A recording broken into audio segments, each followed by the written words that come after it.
Hi Twin Flames and welcome to this week's Twin Flame Energy Forecast reading. As always, we're going to see what's up with your Twin Flame, what's going to come up for you, and our last card is what steps you can take in order to expedite your harmonious Twin Flame union. So let's start with a card for your Twin Flame. Let's see what they're feeling, what they're thinking, what's going to come up this week. And we have Take a Break, a life's work, not a season. Get off the treadmill. So the message I'm getting from this card is that your Twin Flame is learning how to balance their energy, not to exhaust themselves, trying to reach for the goal as fast as possible. And a lot of people are guilty of that. Like, we think if we put in the maximum effort, it's going to resolve the situation much faster. So I'm going to heal 10,000 things a day so that I will make my Twin Flame come to me faster. However, this has kind of a different effect because if you're trying to take this journey as fast as possible, then you're fixating on the result.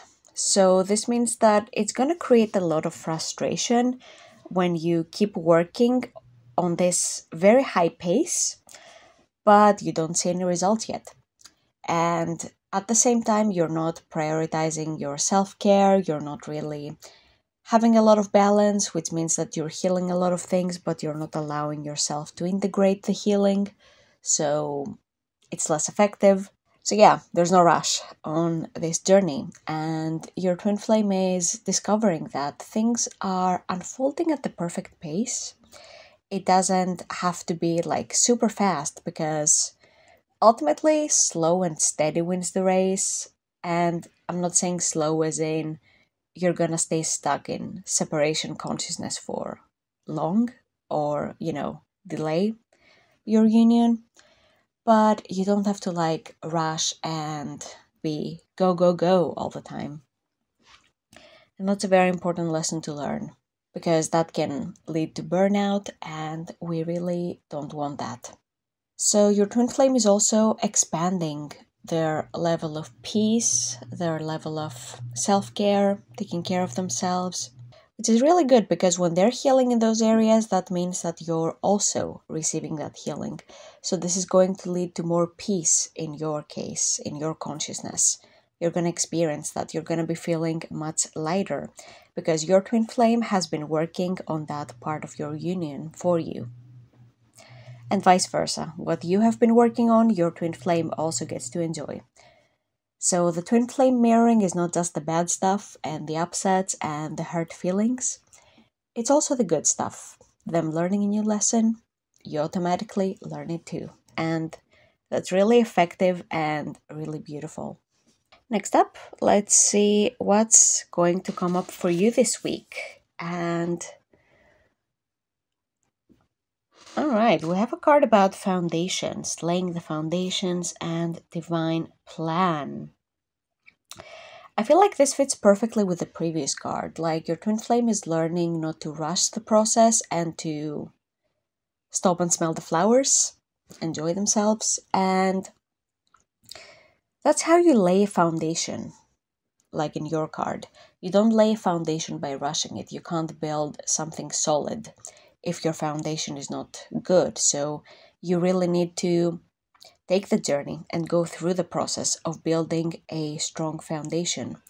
Otherwise, anything that you manifest on your Twin Flame journey, if you don't have a good foundation, it's going to crumble and it's going to be very painful.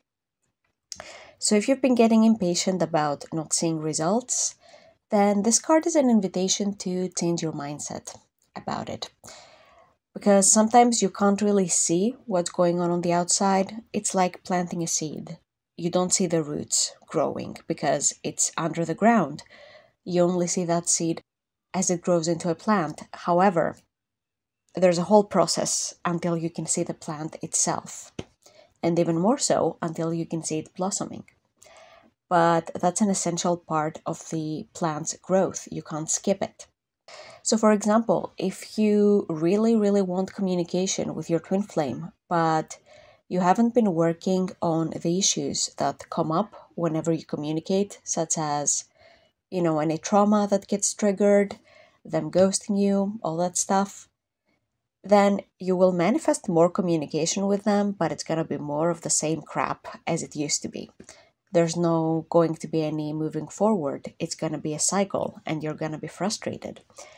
So instead, it's better to have a longer period of silence where you can actually work on those areas, heal that trauma that gets triggered, heal that pattern that causes this ghosting from your consciousness, like grow, become the best version of you. And then next time you have communication with your twin flame, sure, it might take a bit longer than any other time, but it's going to feel much better. It's going to be more effective. You're actually going to be able to be more open with each other and share and take your relationship to the next level.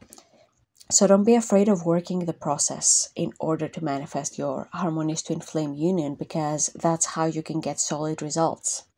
And if you're not sure how to get started on working this process, how to heal separation from you and your twin flame, reunite permanently and in harmony, then I invite you to fill out the form in the description of this video. For the month of December only, I am giving out a limited number of free consultations. They are 15-minute long calls where we can discuss how your twin flame journey is going and come up with an action plan to get you into harmonious union. So if you would like more support and expert guidance on your twin flame journey, then fill out the form and let's talk.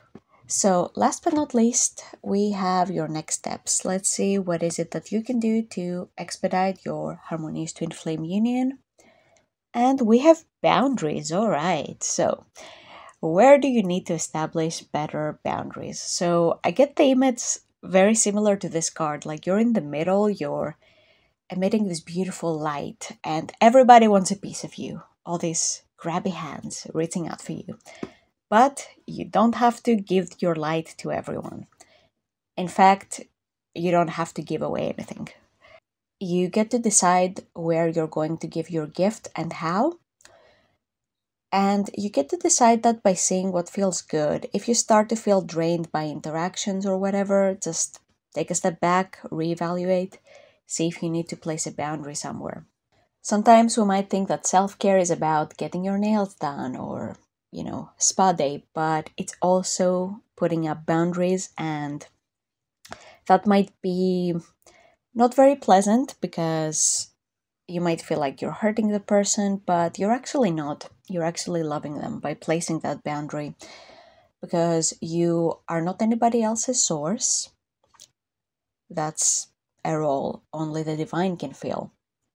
You can just be yourself. And your energy, it's important that you have it focused on your goals so that they can manifest. Especially a goal that is as big as harmonious twin flame union. You don't want your energy, scattered in 20 different directions. What you want is to be able to invest as much of your energy into your own healing, into your own growth, and that's what's gonna attract your blessings to you. So essentially, it's about giving to yourself first and foremost, and then you can also give to others, but it has to be from a place where you're overflowing. It can't be from a place of lack, or it can't be from a place where you're feeling resentful or depleted, because that's gonna be a recipe for burnout. Also, because we're talking about harmonious twin flame union here, this is also an invitation to close the doors on any other potential, person flirting with you, being like more than friendly, because there's no such thing as harmless flirting. Flirting is an intention. And, flirting with others, dating others, when you know who your twin flame is, it's different if you're still exploring, but if you know who your twin flame is, it's going to bring you the opposite result. It just creates an opening to attract random people instead of your twin flame, and eventually you'll notice your twin flame doing the same thing, leaking their energy in some way. So that's not the recipe for commitment, that's the opposite. So if you desire to manifest commitment on your twin flame journey, make sure that your actions also align with that and you commit to yourself and your twin flame journey, because you attract what you are. So this is all I had for you, my dear twin flames. Thank you so much for watching this video. Don't forget to fill out the free consultation form if you would like more support on your twin flame journey. And I hope to see you in next week's video.